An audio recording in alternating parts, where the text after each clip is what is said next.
Welcome to my review of the JOYO PreAmp House. It's the R series, Revolution series R-15. I chose to do this review because whenever I was searching for demos and reviews of this particular pedal, I didn't find much that suited my needs or what I needed to hear or understand. I mean, I had an idea, being that it's kind of similar to the Iridium in its function, but everything I heard was 7-string or just some really sloppy, non-professionally recorded, and I'm not saying I'm a professional recorder, but like, man, it was seriously lacking. But what I decided to do was take matters in my own hands. I got one to review, and I love it. Well, it's just simply amazing. I mean, that's the only way I can put it. So that's the reason why I'm doing this review, is to help others like me who are searching for quality sounds from the device and just want to hear it before buying it. So anyway, without further ado, what I will say is that what I choose to play here is not going to be some fancy, intricate Zakk Wylde style Eddie Van Halen or whatever type solos. I'm going to simply play chords. I'm going to maybe do a few very simplistic lead things, nothing over the top. All I want to do is to be able to give you guys what it sounds like default out of the box with what they have preset for these preamps. And then I will come back at a later date and I will do my own tweaking and then re-review them after dialing in sounds. Pay no attention to the dials where they're currently set. I actually messed with the very first amp just to kind of play with it and see, but everything else is going to be factory default. So that's where we'll start. And at the end, we may go through and just tweak a couple of my favorite amps in here, just to kind of give you an idea of the range and how it's going to change as far as the sounds go. So anyway, my setup is a Les Paul standard. I put the EMG 57 Classic and the 66 for the neck. So 57 Classic in the bridge or whatever. It's not the push-pull. It's just a straight standard 57-66 set. I am using, as you can see there, the JOYO R-08 cab box, which is the entire reason that I wanted to see a demo about this unit, because I wanted to use this to replace my Helix. And honestly, it is replacing my Helix.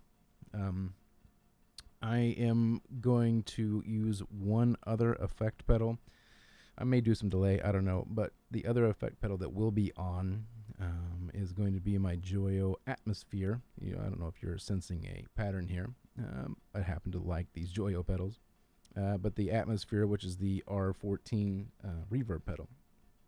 I'll also turn it off, but I just kind of wanted to give it a little bit of ambience so it just didn't sound so dry and flat. This is all going directly out of the cab box into my Behringer X1204 USB audio interface via USB cable directly into my Traction 7 DAW. And that's just straight in. There's no effects or any tweaking or any EQs or anything on the DAW itself. It's literally a straight record from that JOYO cab box. So yeah, literally my guitar, my signal chain normally, since I'm not going to change it because this is my actual rig that I use live, is guitar, Boss TU3 tuner, the JOYO Tauren, which is a Centaur clone, the JOYO Tai Chi, which is a Dumble overdrive into an MXR Smart Gate, and then into the preamp house out to the cab box. It does have an FX loop, which is where the Atmosphere is currently living, and it sounds great. So I think that should be it for the setup. Like I said, the only thing you're going to hear though is a guitar, Atmosphere reverb pedal, preamp house cab box straight to the DI. The cab box, I have an impulse response loaded with the Dumble overdrive. And without further ado, let's just go ahead and get started. I do want to mention that the feature set of this preamp house is actually quite extensive. The 9 built-in preamps, 18 total simulations if you count the clean and the dirty channel. You're looking at, let's see here. I'll read it off, their actual thing. The first one is, they call it US 65 TW. I'll actually just go through the list as what they actually are. So number 1, which is where we'll start, of course, is the Fender 65 Twin Reverb. Number 2 is the Marshall JCM 900. 3 is the Vox AC30. Number 4 is the Mesa Boogie Lone Star.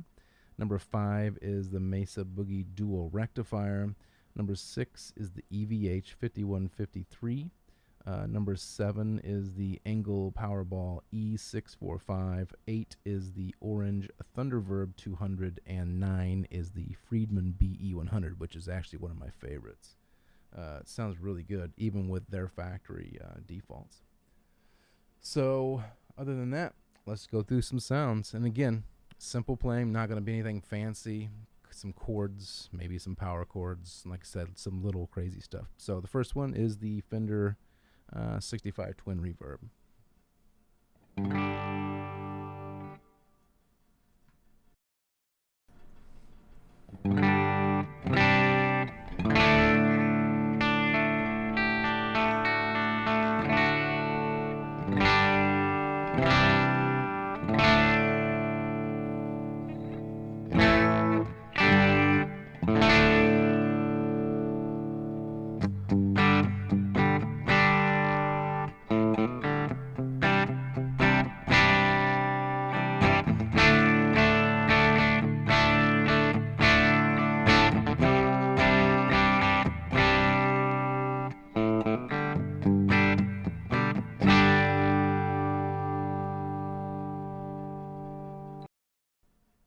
Right away, I do want to mention, of course, that the guitar and the way that I have it set up is not really designed for a lot of clean, or at least not for the Fender 65 Twin. But again, just some super simple sound demos so that you guys aren't where I was. Also, what I'm going to do is I'm just going to shut up, and we'll do now the dirty channel. And for each amp, we'll go clean, a few chords, dirty, a few chords, and then move on to the next one, and then I'll come back for some more words, guys. So without further ado, here we're going to move on now to the dirty channel.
Super quick note, whenever it is flashing like you're seeing on the screen now, that means that it detects a change, but it has not been saved, and it's currently flashing to let you know that it's still on default, and it's the actual save is going to be what the default is. I did, like I said, change the Fender side just to kind of mess with it a little bit and forgot to reset it, but that's fine. All right, on to number 2. Number 2, of course, is the Marshall JCM 900. And I'll put these on the screen too, so I don't have to keep talking in between. All right, here we go, guys.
Wanted to try and also kind of demonstrate some of the softer dynamics, although some of these don't respond as well with the active pickups especially, and going through a noise gate. So just wanted to kind of throw that out there. All right, on to the next one.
All right, guys, so there's a little run through, just super simple, super quick, nothing fancy. Screwed up quite a few times, but that's all right. I just wanted to get the sounds across. What I will do real quick is I can take a couple of these clean patches real quick, especially like one that's on the verge of breakup, and I'm going to put this JOYO Tauren overdrive in front of it and just kind of let you hear. Just going to be a couple of quick little strums because I don't want this video to take forever as is. If you guys want to see more in-depth information about the cab box or more information about this preamp house, please leave a comment below. I'll read them, respond to them, whatever, and I will try to accommodate whatever I can. I can show you different pedals that work with it. I can show you different ways that I've used it in my signal chain. You know, how I finally arrived to the path that I'm at. I literally don't have a helix that I use anymore because of this setup. And sure, right now it sounds kind of plain, but whenever I get it all dialed in for what I use it for, it sounds really good. But anyway, I'll show you these pedals. I'll go in depth with the cab box if anyone's interested. I know that some people have gone and done some reviews of it, but the IR loading function of it is what I was looking for, and there wasn't a lot of information that people used about that. But it has its own EQ system built into it as well. When you load the IR, you can also EQ it in the pedal. So you can EQ the preamp, you can EQ the actual power amp inside the cab box as well as the output. And then, you know, you can just EQ it with an EQ pedal too if you want to. So anyway, without further ado, I'll just do a couple of clean tone ones, put the Tauren on, then I'll end the video. And like I said, I appreciate you guys. Subscribe if you're not already subscribed. I'm going to start putting out more content like this. I've been wanting to see different types of demos and realize I just need to do them on my own because I'm capable. I was just kind of lazy. So if there's anything specific you guys would like to see, I'll be more than glad to try to oblige. If I have it, I have a lot of gear. So anyway, I appreciate you checking it out, and I'll leave you with these couple little quick tunes. And again, I appreciate the support and look forward to seeing you guys sometime soon. Thank you.